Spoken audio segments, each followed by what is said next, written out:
जय श्री राधे।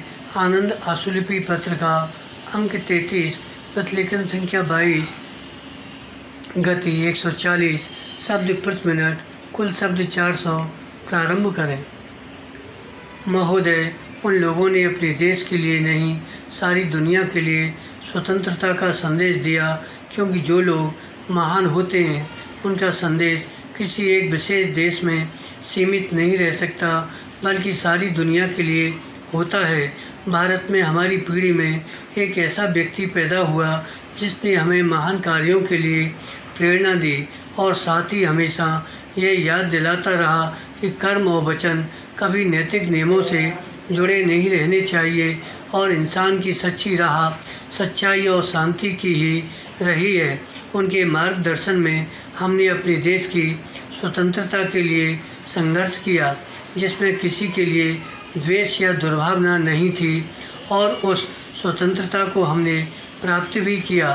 बड़े आदर और प्यार से हम उन्हें राष्ट्रपिता कहते हैं, तो भी उनका व्यक्तित्व देश की सीमाओं से कहीं बड़ा था और उन्होंने जो संदेश दिया उससे दुनिया की बड़ी बड़ी समस्याओं पर विचार करने में हमें पर्याप्त सहायता मिल सकती है।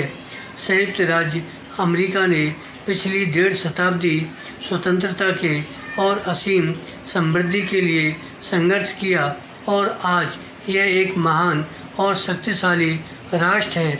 भौतिक धन संपदा बढ़ाने और विज्ञान और प्रौद्योगिकी की उन्नति में आपके देश ने बेजोड़ सफलता पाई है। अगर अमेरिका उन नियमों पर न चलता तो उसके आरंभिक इतिहास में सामने रखे गए थे वह इतनी तरक्की नहीं कर सकता था, क्योंकि अगर नैतिक नियमों और ऊंचे सिद्धांतों की बुनियाद न हो तो भौतिक उन्नति न तो बहुत ज़्यादा हो सकती है और न बहुत ज़्यादा ठहर सकती है।